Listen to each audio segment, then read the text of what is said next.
The imperial court exploded with shock when Minho's formal request reached Emperor Deho. A human wanted to marry the hidden princess. The news spread through the palace like fire through dry grass. High Chancellor Sujin was the first to voice strong opposition. She stood before the emperor in the council chamber, her black scales gleaming with barely contained fury.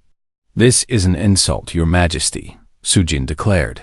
"Humans are barely civilized. They have been in space for only a few centuries. They are emotional, chaotic, and unpredictable. For one of them to request marriage to Velther royalty is outrageous. It is also completely legal under coalition marriage accords," Ambassador Jiho pointed out calmly. She stood beside Minho, who looked nervous but determined. "My engineer has followed all proper protocols. He has submitted formal documentation, provided genetic compatibility assessments, and requested an audience according to Velthier custom. You may not like his request, but you cannot call it improper. The law may permit it, but tradition forbids it," Sujin countered. "We have never mixed our bloodline with lesser species." "Lesser?" Jiho's voice became cold. "Choose your words carefully, Chancellor. The coalition is built on the principle of species equality." Emperor Deho raised one clawed hand for silence. He looked old and tired. The weight of 17 years of hiding his daughter showed in his eyes. "Leave us," he commanded. "I will speak with the human alone." The council chamber emptied except for Deho and Minho. The emperor studied the young human for a long moment. "Why do you want to marry my daughter?" Deho asked bluntly. "Because she is extraordinary," Minho said without hesitation. "She is intelligent, creative, and brave. She has spent her whole life hidden away, yet she remains curious and kind. That takes remarkable strength." "You pity her," Deho said flatly. "I respect her," Minho corrected. "There is a difference. Yes, I feel angry about the injustice of her situation. But that is not why I want to marry her. I want to marry her because talking to her makes me happy. Because she sees possibilities in things others overlook. Because she laughs at my terrible jokes. Because I want to spend my life showing her that she deserves to be celebrated, not hidden." Deho's expression did not change. "You have known her for less than 30 days. I have known her long enough to know my own heart," Minho said. "Human courtships sometimes last years, but they can also be much faster when the connection is right. We believe in following our feelings. I feel that Hana and I could build something meaningful together." "And if I refuse?" Deho asked. Minho met his eyes steadily. "Then I will respect your decision and leave when the summit ends. But I will always regret not fighting harder for her. And she will remain in her tower, hidden from a world that should be celebrating her uniqueness." The emperor was silent for a long time. Finally, he spoke, and his voice was heavy with pain. "Do you know why I hid my daughter?" "Your culture values genetic uniformity," Minho said carefully. "That is the easy answer," Deho said. "The true answer is harder. I hid her because I was afraid. My wife died bringing Hana into this world. When I first saw my daughter's rainbow scales, I saw my beloved sacrifice marked on every inch of her body. The court called her cursed. The priest said she was touched by chaos. And I was a coward. I should have told them all to be silent. I should have presented her to the people and dared them to call my daughter anything but perfect. Instead, I hid her away. I convinced myself I was protecting her. But really, I was protecting myself from having to be brave." Minho said nothing. The emperor's honesty needed no response. "Every year, I told myself I would change things." Deho continued. "Every year, I failed. Now she is 17 cycles old, and she has never had a real life. I have given her safety, but stolen her freedom. And now you come, offering to take her away." The emperor's voice broke slightly. "How can I refuse you when you offer her the life I should have given her myself?" You still can give her that life, Minho said quietly. You could change Velthir's society. You are the Emperor. Change takes time I may not have, Deho said. I am old. The court is set in its ways. Even if I declared tomorrow that genetic diversity should be celebrated, it would take generations to change hearts and minds. Hannah would still face prejudice and rejection here. But in human space, he looked at Minho. Would she truly be accepted there? Humans have their own prejudices, Minho admitted honestly. Some people fear anything different. But our laws protect individual rights. Our culture increasingly celebrates diversity. She could walk freely, work, make friends, live a normal life. I cannot promise she will never face unkindness. But I can promise she will not have to hide. Deho stood and walked to a window overlooking the city, his world, his people. If I approve this marriage, the court will be furious, he said. Sujin will call it the beginning of our decline. Traditional families will see it as betraying our values. But they are wrong. We began declining the moment we decided perfection mattered more than compassion. He turned back to Minho. I will give my permission on 3 conditions. First, you will honor and cherish my daughter for the rest of your life. Second, you will protect her from those who would harm her. Third, you will bring her back to visit, so I may see that she is happy. Minho felt tears in his eyes. I swear I will do all 3, Your Majesty. Then you have my blessing, Deho said. Though you may regret it when Sujin hears the news. The High Chancellor did indeed react with fury. She called an emergency council meeting and argued for hours against the marriage. But the Emperor's word was final. The marriage would proceed. That evening, Deho went to the Eastern Tower to speak with his daughter. Hana was pacing her room nervously when he entered. She stopped and bowed formally, as she always did. Father. Hana. He looked at her, really looked at her, perhaps for the first time in years. I have approved the human's request. If you truly wish to marry him, you have my permission and my blessing. Hana's scales shimmered with shock and hope. Truly? Truly, Deho said. He crossed the room and did something he had not done since she was very small. He embraced her. I am sorry, he whispered. I am sorry for every year I hid you. I am sorry I let fear control me. I am sorry. I was not the father you deserved. Hana clung to him, tears streaming down her face. You are giving me my freedom. That is more than I ever dreamed of. You should have had it from birth, Deho said. But at least you will have it now. Go with this human. Be happy. Live the life I denied you. And perhaps, someday, come back and tell me about the universe you discover. I will, Hana promised. I will come back. And I will tell you everything. The next morning, the formal announcement was made. Princess Hana, daughter of Emperor Deho, would marry Minho of Earth. The wedding would take place in 7 days, and afterward, the couple would depart for human territory. The Velthir people learned for the first time that their emperor had a daughter. The news sparked heated debate across the planet. Some called it shameful. Others called it progressive. But everyone agreed on one thing. Nothing like this had ever happened before Dot and in the Eastern Tower. Hannah stood at her window, watching the twin suns rise, knowing that soon she would see them set for the last time from this room. Soon she would be free.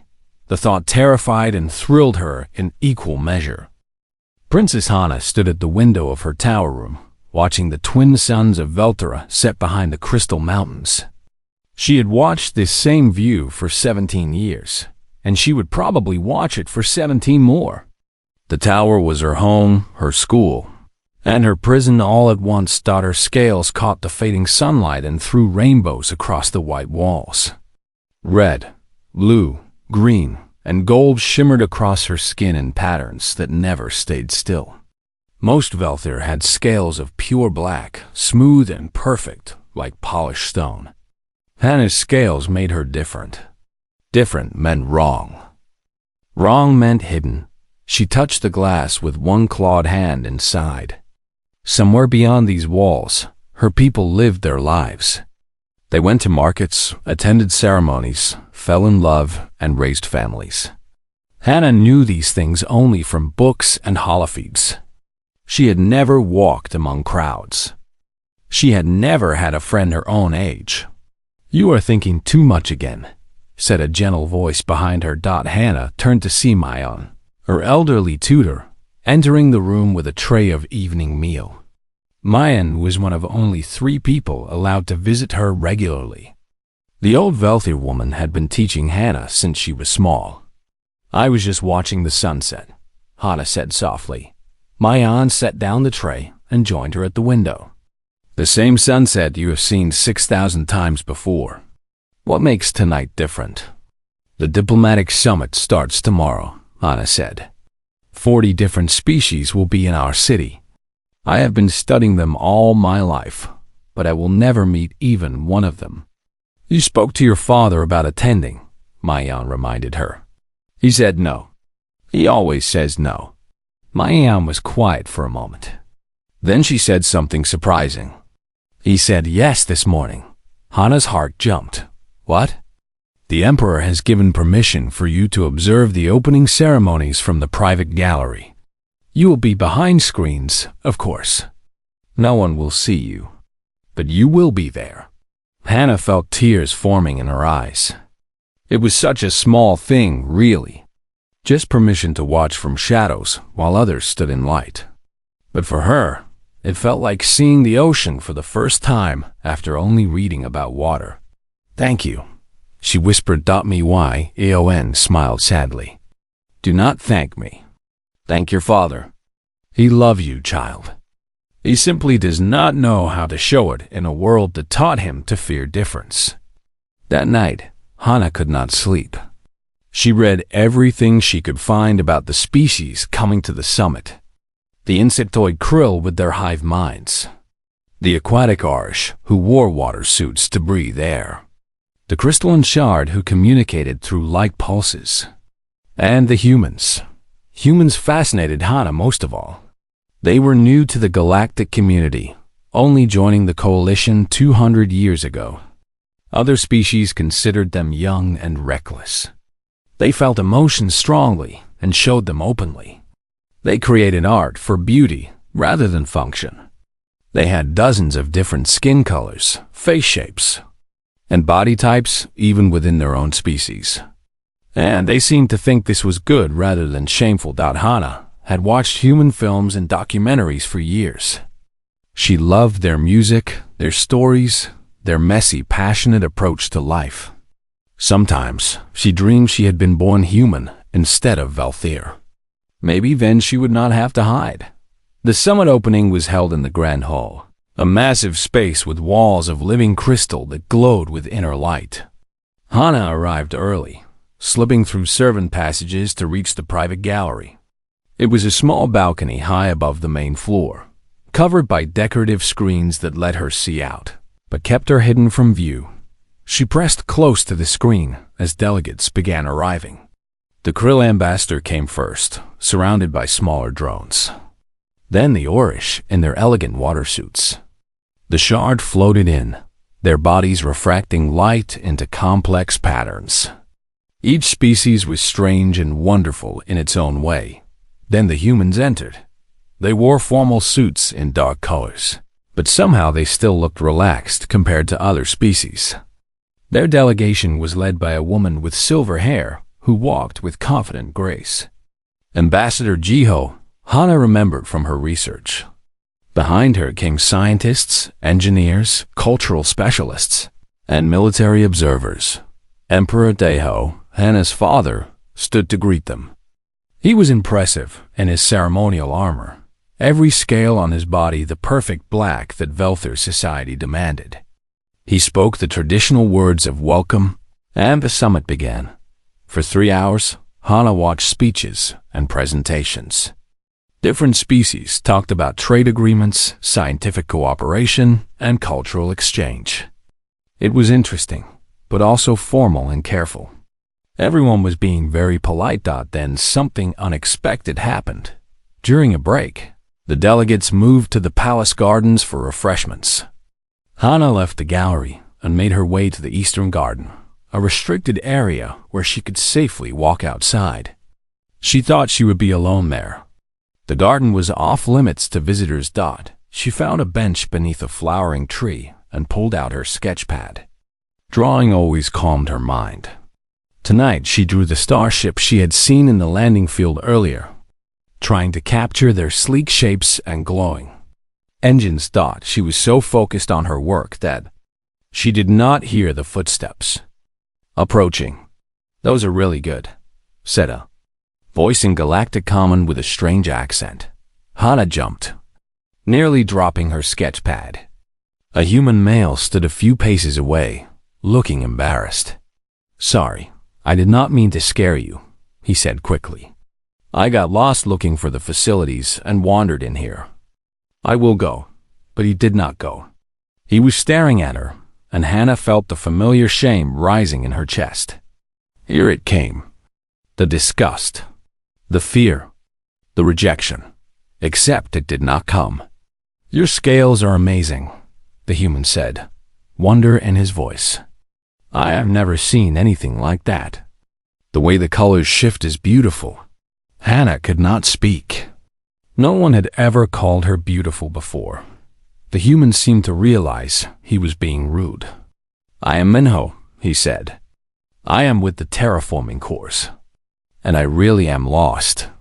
But I am also genuinely impressed by your artwork. You captured the gravitational displacement of the engine systems perfectly.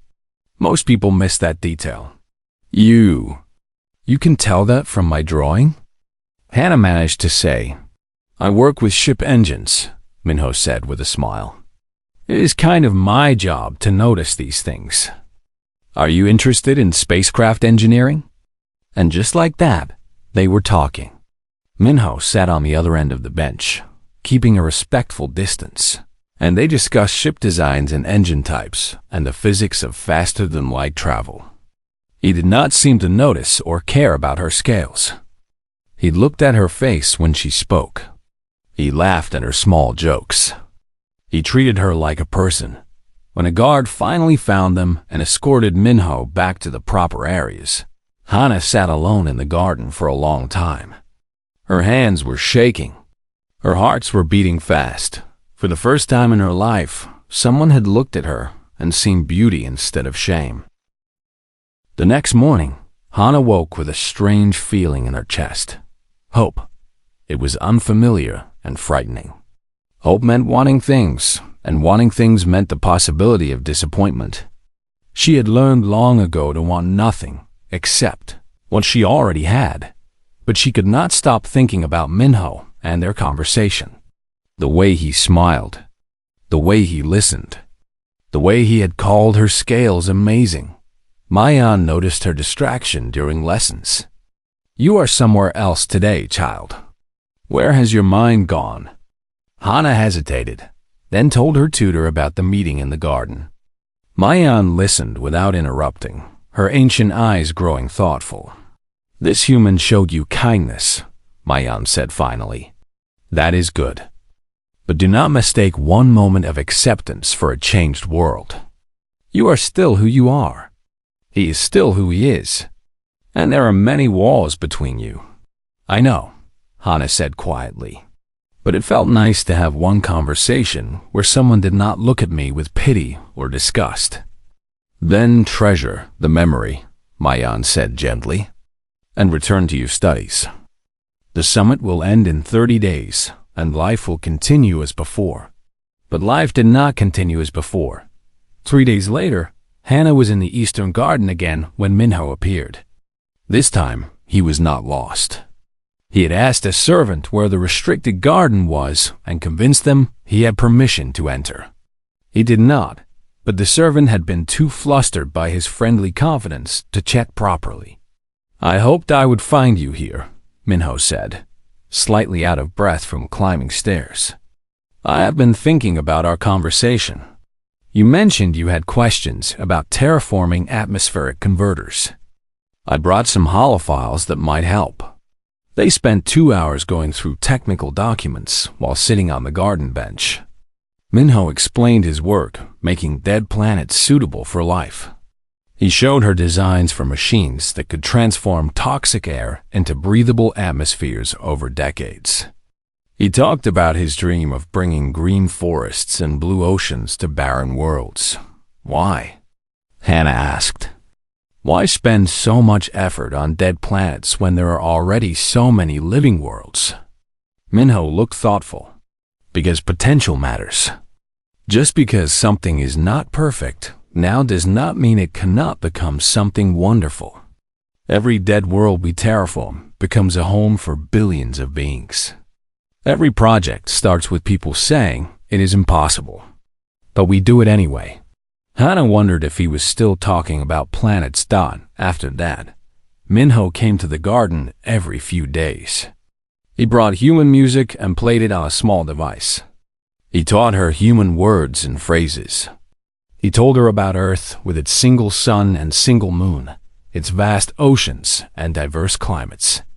There are 7 billion humans on Earth, he said one evening as they watched the stars emerge. And no two of us look exactly alike.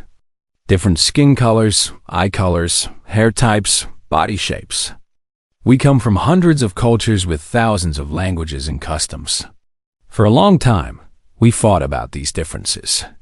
Some humans still do. But most of us learned that diversity makes us stronger, not weaker. The Velthir believe the opposite, Hannah said sadly. We value genetic perfection. Uniformity, strength through sameness. That sounds lonely, Minho said. It is, Hannah whispered. Minho reached out slowly, giving her time to pull away. When she did not, he gently took her hand. His skin was warm and soft compared to her scales. You are not alone right now, he said. Hannah's heart beat so hard she thought they might break her chest. No one except Mayan and medical staff had ever touched her voluntarily. The simple contact of his hand holding hers felt like the most radical act in the universe. Over the following weeks, their friendship deepened into something more. Minho brought her small gifts. A crystal that reminded him of her scales. A book of human poetry. A flower from the diplomatic garden that bloomed in rainbow colors. Hannah found herself laughing at his jokes, sharing her own thoughts more freely, creating art again, not just to pass time, but because she wanted to show him her inner world. She painted abstract pieces inspired by their conversations. She wrote poetry in both Velthir and Galactic Common, but always, there was the awareness that this was temporary. The summit would end. Minho would leave. Hannah would remain in her tower, and this brief window of connection would close forever. 20-5 days into the summit, Minho asked her something unexpected.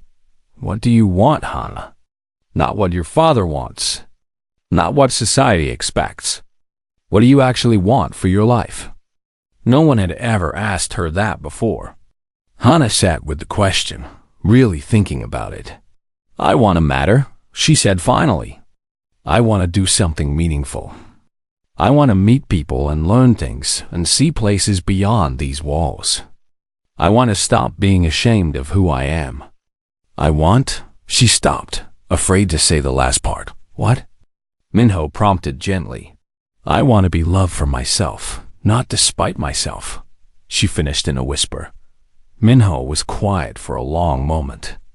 Then he said, what if that was possible? It is not possible, Hannah said. I am trapped here. My father cannot acknowledge me publicly without bringing shame to the royal family. No Velthir would ever accept me as a partner. I will live and die in this tower, and the world will forget I ever existed. What if you did not stay on Velthira? Minho asked carefully. Hannah looked at him in surprise. What do you mean? Come with me to human space, Minho said, the words tumbling out in a rush. I know this is sudden. I know we have only known each other a few weeks. But I have been thinking about this constantly. Human worlds do not care about genetic perfection. You could live freely there. You could work, create, meet people. You could be yourself without hiding. My father would never allow it, Hana said, though her hearts were racing with dangerous hope. What if we were married? Minho said. Under coalition law, marriage between consenting adults of different species is legal and recognized. If we married, you would have the right to emigrate to human territory. Hana stared at him. You are asking me to marry you? Minho suddenly looked nervous. I am proposing a solution to your situation. But also, yes, I am asking you to marry me. I know it is crazy. I know it is fast. But Hana, I have never met anyone like you. You are brilliant and creative and kind. You see the universe with fresh eyes. You make me want to be better. And I think you are beautiful, scales and all. Especially the scales. You barely know me, Hana protested, even as her whole being screamed to say yes. Then we will spend our lives getting to know each other better, Minho said. I am not promising perfection. I am not saying it will be easy. Human space has its own problems and prejudices. But at least you would be free to be yourself. At least you would have a choice. Hana thought about her tower room, her lonely years, her father's ashamed glances, the life stretching ahead of her, identical to the life behind her, until death finally freed her from her beautiful prison. Then she thought about Minho's smile. Human music. Dead planets blooming into life. The possibility of walking freely under an open sky. If you are serious, she said slowly, you would need to formally request permission from my father. He is the emperor. There are protocols. I will do it, Minho said immediately. I will speak to Ambassador Jiho tonight and request an official audience. Will you say yes if he approves? Hana looked into his eyes. She saw kindness there, and hope, and genuine affection. Maybe not love yet, but the potential for love. And Minho had taught her that potential mattered. Yes, she whispered. If my father approves, I will marry you.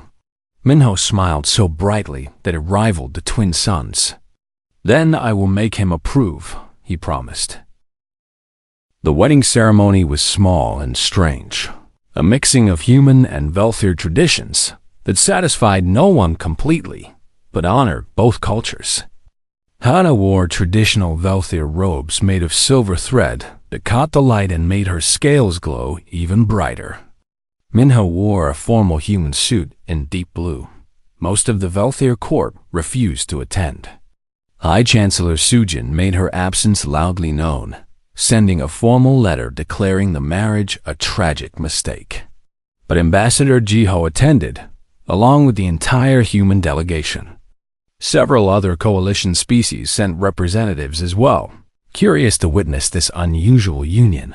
Emperor Deho gave his daughter away, walking her down the aisle with visible tears in his ancient eyes. When the ceremony master asked if anyone objected to the marriage, the silence was tense but unbroken. Minho's hands shook slightly as he held Hana's claws. I promise to honor you, protect you, and remind you every day that you are extraordinary, he said in carefully practiced Velthir. I promise to trust you, support you, and build a new life together. Hana replied in somewhat awkward human Korean when they sealed the marriage with the traditional touching of foreheads.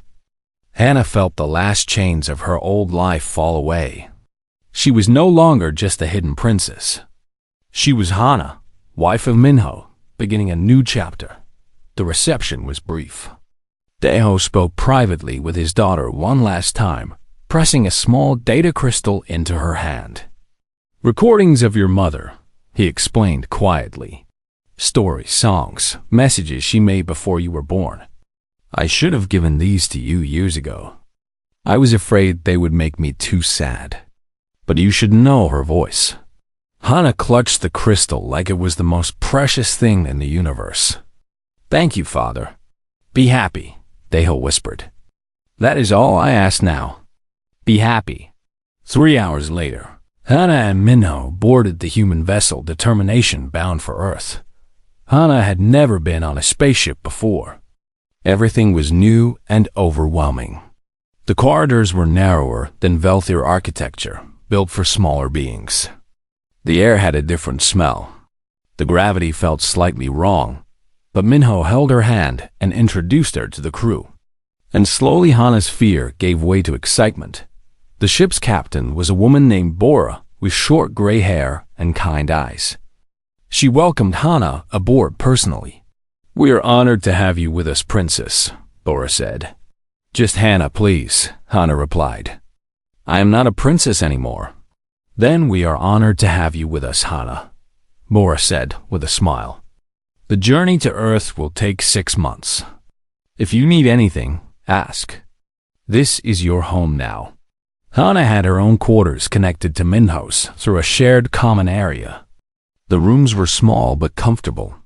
She spent the first day just exploring the space, touching everything, learning how human technology worked.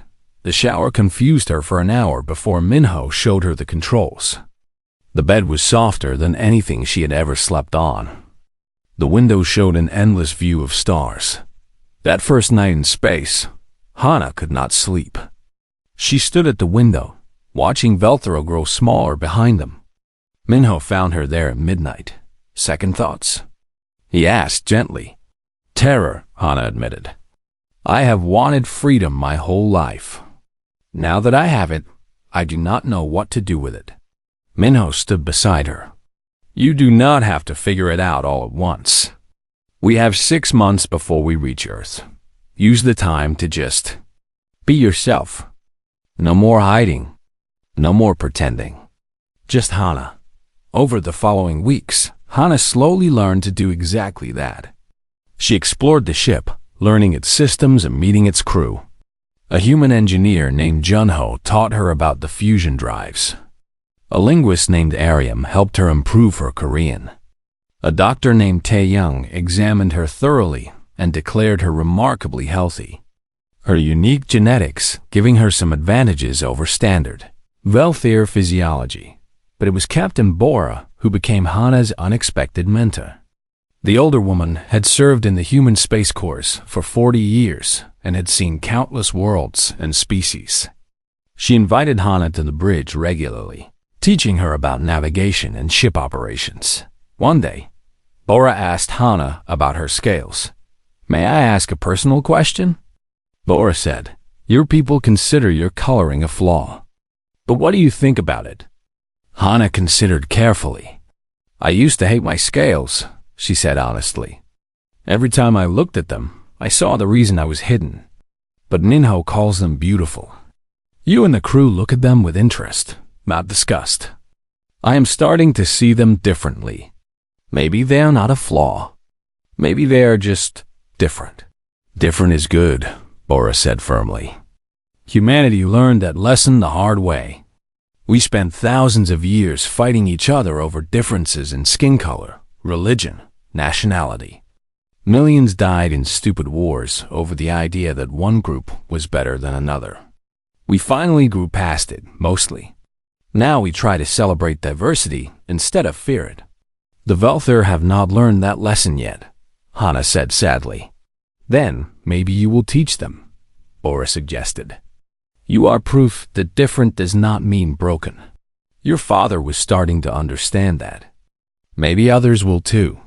As the journey continued, Hana and Minho grew closer.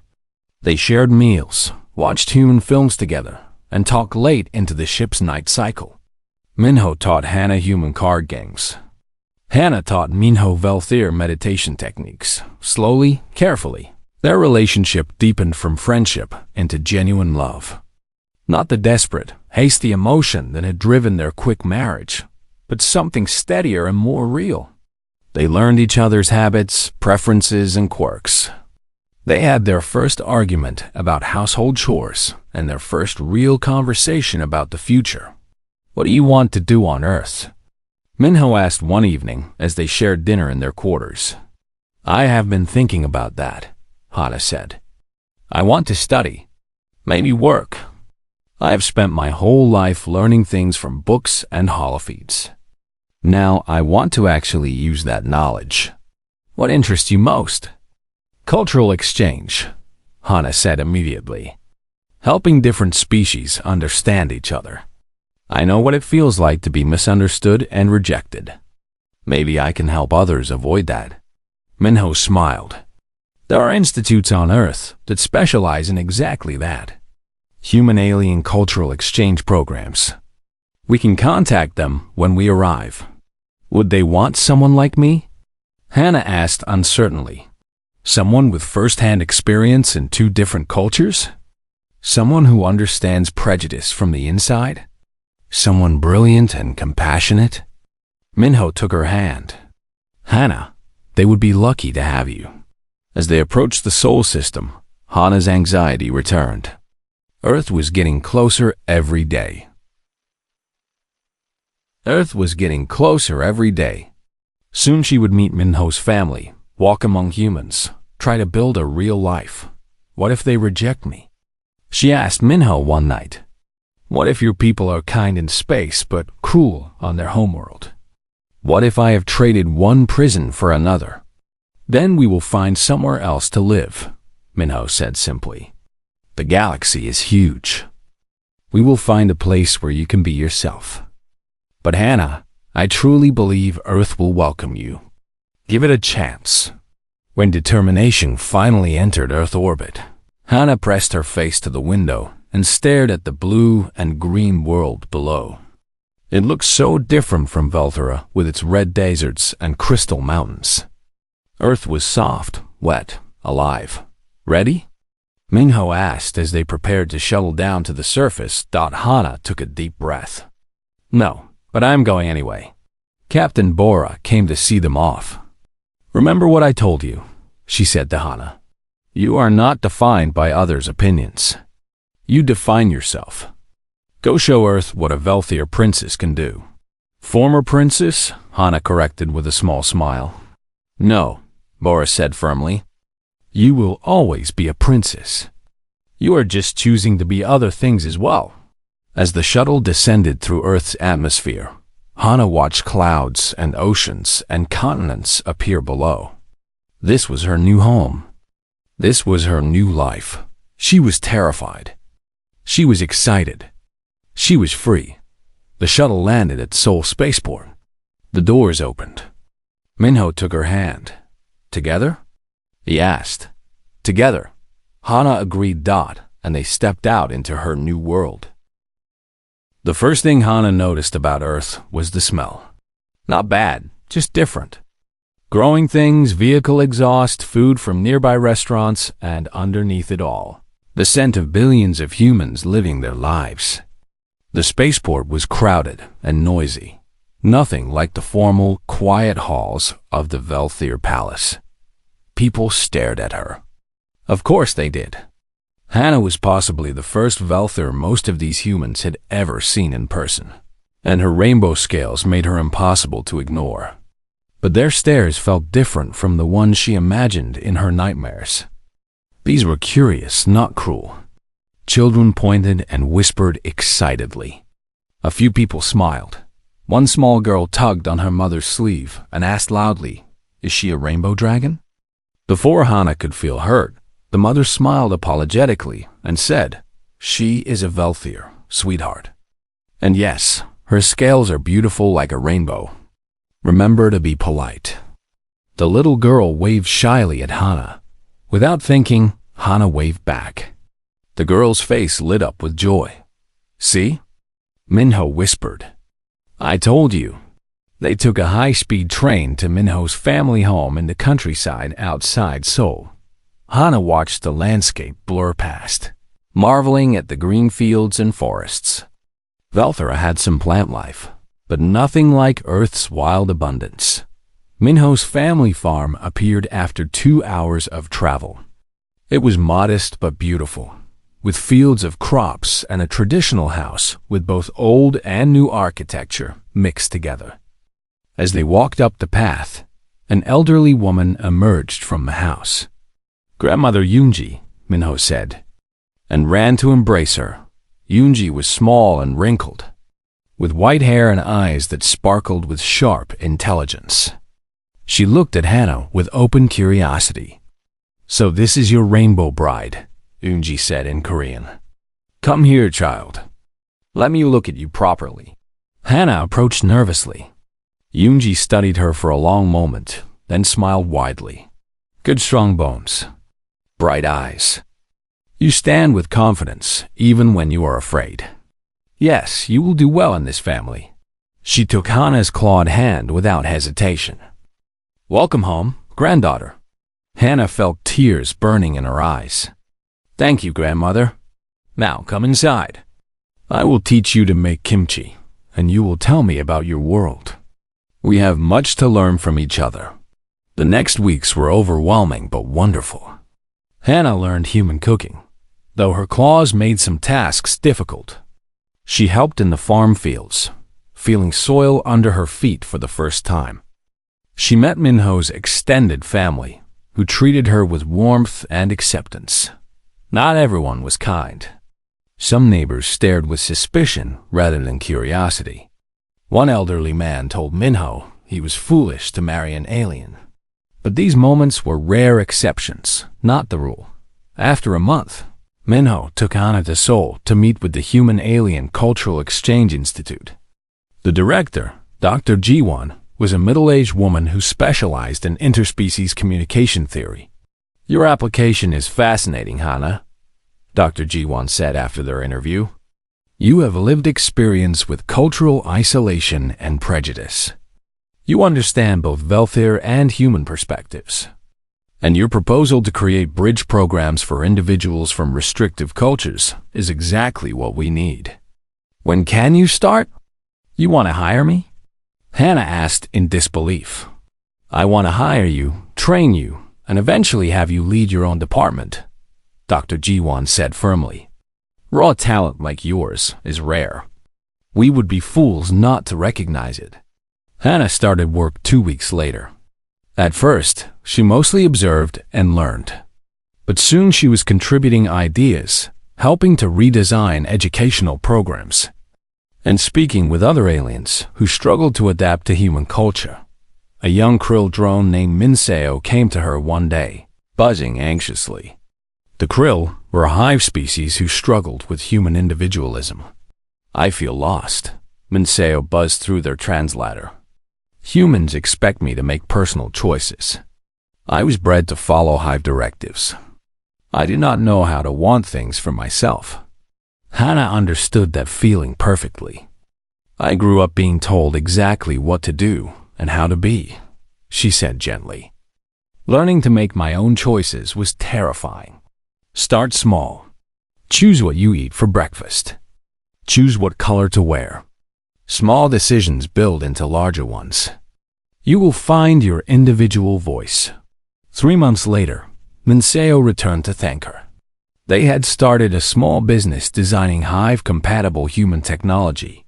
"You taught me that being different from my hive does not make me broken," Minseo said. "Just different. Just me." Hannah's work began to gain recognition.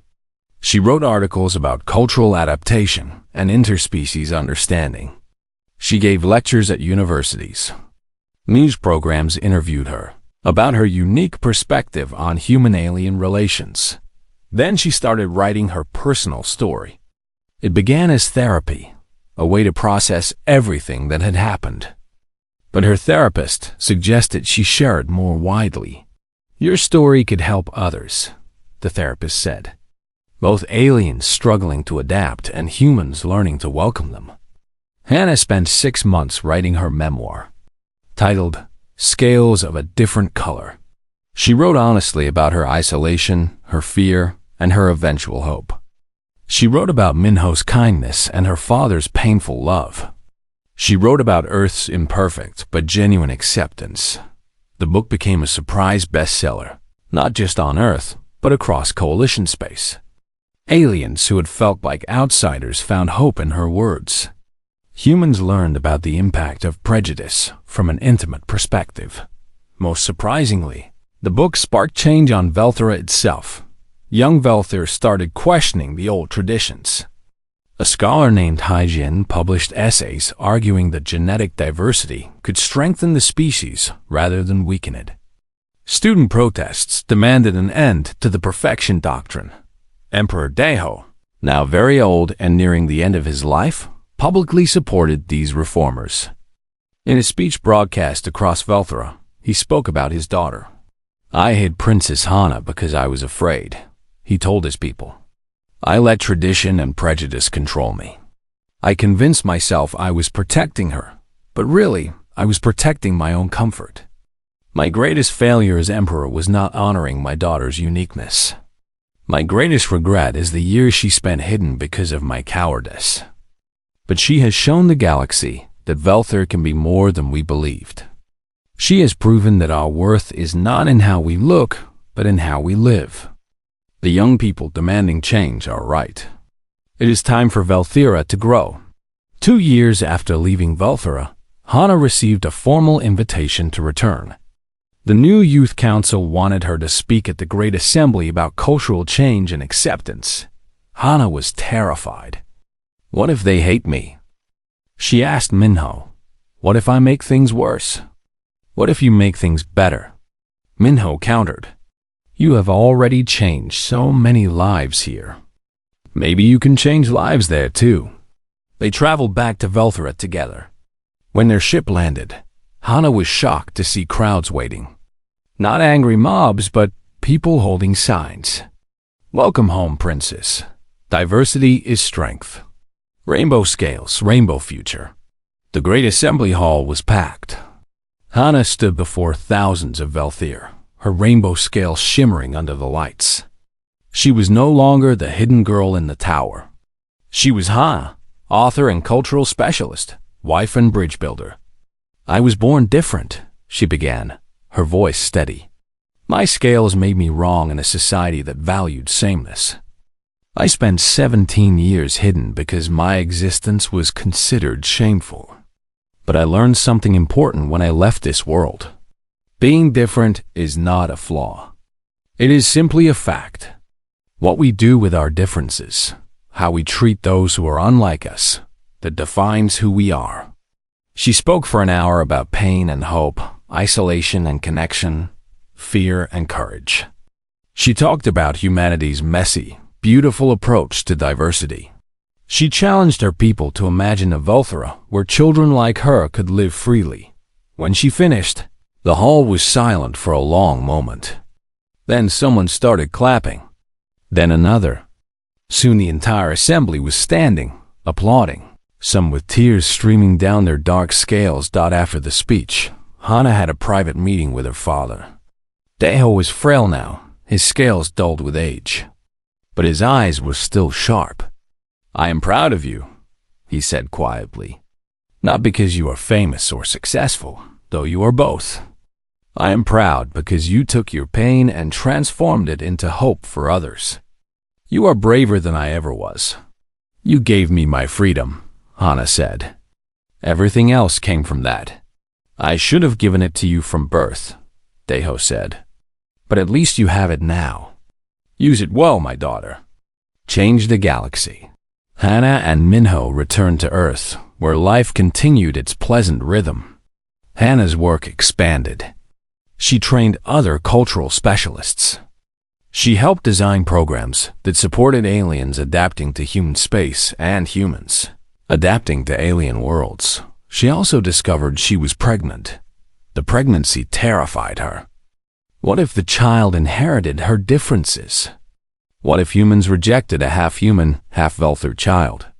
What if she had just recreated her own painful childhood? Minho held her through the fear. "Our child will be loved," he promised. "Exactly as they are, whether they have scales or skin or something completely new." Their daughter was born. On a spring morning in Seoul, she had skin that shimmered, with both Velthir scales and human melanin in patterns the galaxy had never seen before. Her eyes were deep brown, her hair was dark, and her tiny hands had both claws and soft human fingers. She was perfect. Absolutely perfect. Hannah held her daughter and wept with joy.